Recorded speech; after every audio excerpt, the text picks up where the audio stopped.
So let me sum up. If you missed my longer video on how I dealt with trauma and PTSD in my life through 20 years and maybe more, maybe since my childhood, you have to believe you have the inner force and ability to deal with it. That's not my words, that's the words of a psychiatrist, well known and world known, who has been dwelling on trauma for many years. He's called Gabor Mate, a Hungarian Jewish psychiatrist I really like very much and hold dear, because he believes in the inner healing process of people and that they can do things themselves. And I've always believed in that, and that's why I went my own way.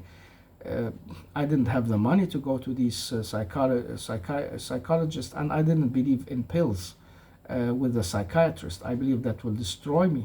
So I have always had the power to say I will try to find the healing in my own way. And I found 5 ways to do that.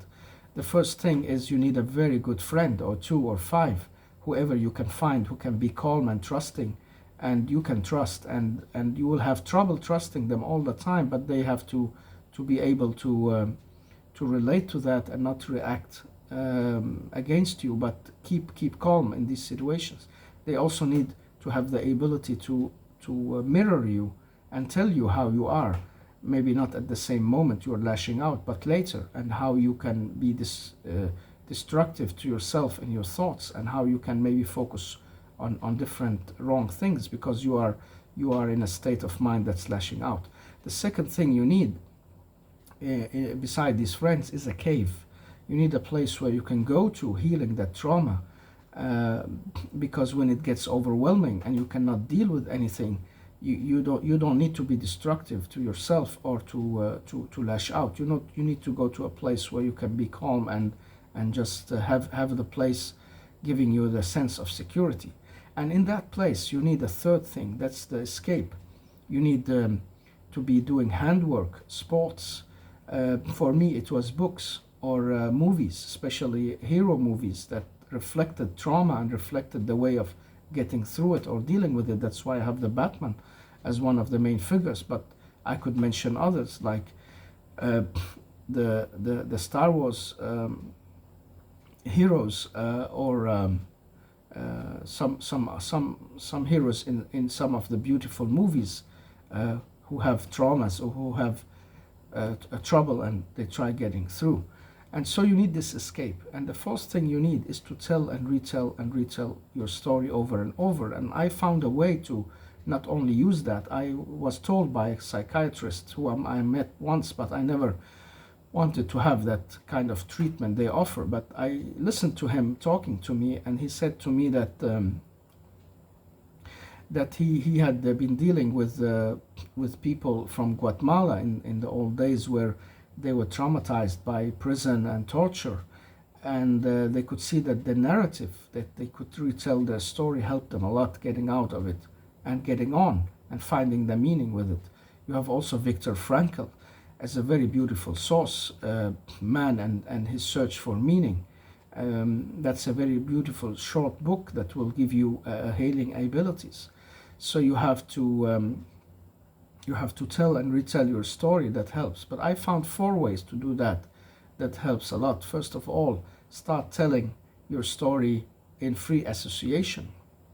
Do it over and over again. Use your friends to that.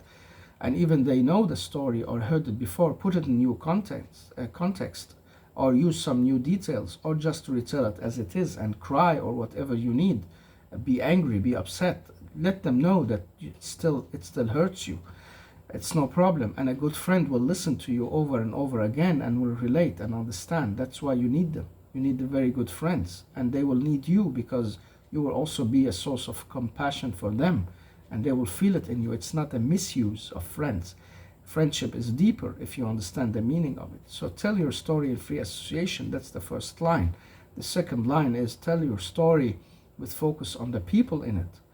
Who were there, what happened, what were their roles, who were the responsible, who were the guilty ones, who didn't help, who were the bystanders. Tell about it all, and be judgmental. It's okay. Say what you have to say about these people, and if you feel they need to be punished or something, just talk about it. The third line is talking with focus on reasons and consequences of the story. Don't focus now on yourself and don't focus on the people, but focus on the things that happened and how could they been avoided. If you said something else, or the guy or woman said something else, would that have happened differently? If you didn't take that road that evening, or you didn't participate in that group, would things have changed, and how would they have changed? Or would you have met the same destiny again later in another way? Talk about these things with focus on reasons and consequences of things. And the fourth and last line, tell your story with focus on what could have been done differently. Could you have done something differently? Could the others, if they have done something differently, been able to get a better way out of what happened? And look at the future in that, without looking at the future, look at the story, but you are basically looking at what could have been different, and another storyline, and like another way of getting through. And if you do that, tell your story, you are very good on the way of healing, especially if you have good caring friends and you have that cave and escape place where you can do something you love and like, and at the same time be away from it all from time to time. The fifth and very, very important thing is to have a belief. Believe there is an almighty and powerful source that's looking at you and seeing you and will help you. Ask and you will be heard, and reach out, and the angels will come your way. I'm not saying it as fluxes, it is true. And you do not need to go to special religious practices to find that. God is to find anywhere when you look in your heart and when you truly believe. And this is not just a tool, as some psychiatrists and psychological schools, they would tell you. Say, yeah, okay, religion, yeah, that's good. Go and practice something in the temple because we know it helps the trauma. Well, it only helps the trauma if you truly believe, and you believe and trust in the light of God, and that He's there, never left you, and that He let this happen for a reason you don't understand, but you have to take a leap of faith and go into that abyss and go beyond it.